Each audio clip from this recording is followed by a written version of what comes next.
वैसे तो आप में से काफी अंकल्स मुझे जानते ही होंगे कि मैं वही गुड़िया हूँ जिसका आगरा इवेंट में बड़ी स्क्रीन पर माननीय संदीप जी सर के द्वारा वीडियो चलाया गया था।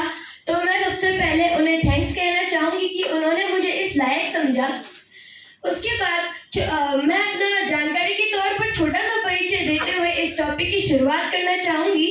साथियों, I am Almira Khan, daughter of Abid Khan Darunda. I belong from a small village named as Darunda in Sikar district. साथियों, राजस्थान के सीकर जिले के छोटे से गांव दारुंदा से मैं हूँ।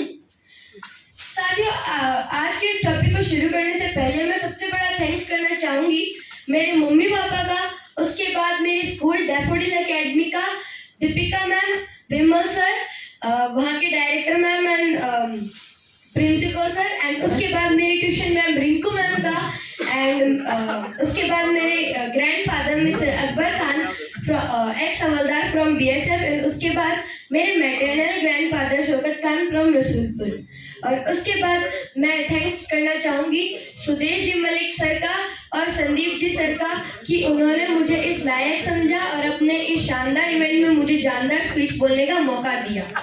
संदीप जी, हाँ, कंटिन्यू। साथियों, आज मैं आपको ऐसे टॉपिक के बारे में बताने जा रही हूँ जिसे सुनकर समझकर आपकी आंखें भी खुली रह जाएगी कि आज वास्तविकता में हम क्या खा रहे हैं, क्या पी रहे हैं। वैसे तो आपने इस मीटिंग से बहुत कुछ जान ही लिया होगा, लेकिन फिर भी मैं आपको थोड़ा सा बताते हुए कहती हूँ कि आज हम बर्गर, पिज्जा, कोल्ड ड्रिंक ये सब खा रहे हैं, मार्केट से लेके आ रहे हैं, तो हम वो क्या खा रहे हैं, वास्तविकता में हम हमारी हेल्थ को क्या दे रहे हैं, हम कितना अनहाइजीनिक फूड खा रहे हैं। साथियों, टॉपिक को शुरू करने से पहले मेरा आप सभी दर्शकों से एक सवाल है कि क्या 30-40 साल पहले हमारे बुजुर्गों को sugar, BP, thyroid, cancer in सब बीमारियों के बारे में पता था? ज्यादातर जवाब होंगे जी नहीं। हाँ, मेरा भी यही जवाब है, क्योंकि हमारे जो बुजुर्ग थे वो देसी खाते थे, देसी रहते थे। लेकिन आजकल आपको हर चौथे पांचवें घर में कोई ना कोई बीमारी का पेशेंट तो जरूर मिलेगा। तो साथियों, हमारे बुजुर्ग बीमार क्यों नहीं होते थे? वो देसी खाते थे, देसी रहते थे, ऑर्गेनिक फसल उगाते थे। लेकिन आजकल हम क्या है, हम सिर्फ अनहाइजीनिक खाते हैं। लेकिन हमारे जो बुजुर्ग थे उनका पानी का स्तर था वो भी ऊपर की तरफ था, जो कि -ORP का एंटीऑक्सीडाइज रिस्ट्रक्चर हुआ पानी था।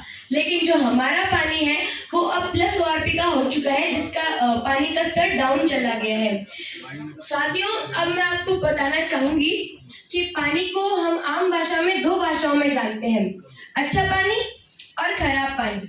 अच्छे पानी को हम लाइव वाटर कह देते हैं और खराब पानी को हम डेड वाटर कह देते हैं। साथियों, लाइव वाटर एंटीऑक्सीडाइज पानी होता है और डेड वाटर ऑक्सीडाइज पानी होता है। उसके बाद मैं आप सभी को बताना चाहूंगी कि हम आज बात करने जा रहे हैं ऐसी मशीन के बारे में जिसे पूरे विश्व में गोल्ड मेडल्स मिले हुए हैं, सर्टिफिकेटेड है वो मशीन। तो उस मशीन का नाम है इनेर्जी कैंगन वाटर। देखिए साथियों, नाम में भी इनेर्जिक एंड मैजिक छुपा हुआ है, मतलब एक जादू। इसके अंदर टाइटेनियम, प्लेटिनियम जैसे महंगे धातुओं की डीप कोटिंग की हुई है और ये RO से एडवांस टेक्नोलॉजी के है और ये मैन्युफैक्चर है जापान के अंदर।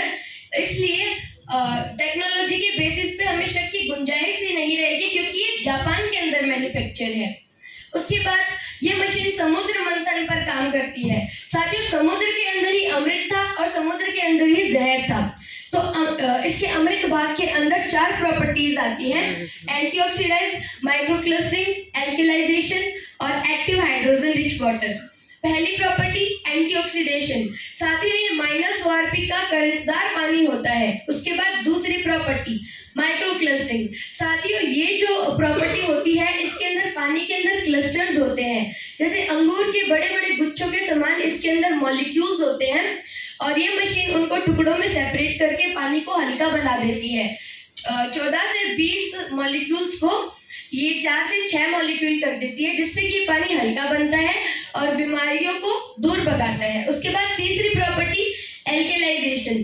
साथियों, ये मशीन पानी को क्षारीय बनाती है और पानी को हल्का, ये पानी हल्का है इसलिए हमारी बॉडी तक पहुंचता है और हमारी बॉडी को डिटॉक्स करता है। और हमारी ब्रेन की चौथी property active hydrogen rich water. साथ ही ये जो चौथी प्रॉपर्टी है, ये मशीन पानी तुरंत निकलने के बाद हाइड्रोजन जिसमें एक्टिव होते हैं जो कि ब्रेन की सेल्स तक जाकर हमारे बॉडी में तुरंत काम करते हैं। इसके बाद में मैं आपको बताना चाहूंगी कि इंडिया के बड़े बड़े बॉलीवुड स्टार्स के घर पे भी ये मशीन लगी हुई है, बड़े बड़े क्रिकेटर्स के घर पे भी ये मशीन लगी हुई है, और अमेरिका की बड़ी बड़ी और जापान की बड़ी बड़ी अस्पतालों में लगी हुई है। साथियों, अमेरिका के सबसे बड़े अस्पताल एंटी कैंसर इंस्टीट्यूट के अंदर भी ये मशीन लगी हुई है और वहाँ की फर्स्ट डायटी एल्कलाइन वाटर है। उसके बाद जो मैं हूँ अलवीरा, आपके सामने खड़ी हूँ गुड़िया, वो भी इसी मशीन का पानी पीती हूँ और आप भी लगाइए अपने घर। और उसके बाद जो अमेरिका के ओबामा सर है उनके घर पे भी ये मशीन लगी हुई है। Bill Gates. चलो कंटिन्यू। ओबामा सर के घर पे मशीन लगने का मतलब है कि उनके पास इतनी सारी डॉक्टर्स की टीम है, तो आप सोच ही सकते होंगे इस मशीन को कितने सारे चैलेंजेस फेस करने पड़े होंगे, तब जाके ये ओबामा सर के घर पे मशीन लगी है। उसके बाद मैं बताना चाहूंगी कि ये मशीन 5 तरह के पानी निकालती है, 11.5 pH, 2.5 pH, beauty water, clear water और उसके बाद कैंगन वाटर।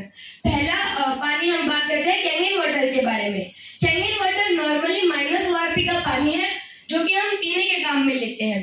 उसके बाद दूसरा पानी 11.5 pH जो कि मेडिकेटेड वाटर है और इससे हम फ्रूट्स वेजिटेबल्स धोने के भी काम ले सकते हैं।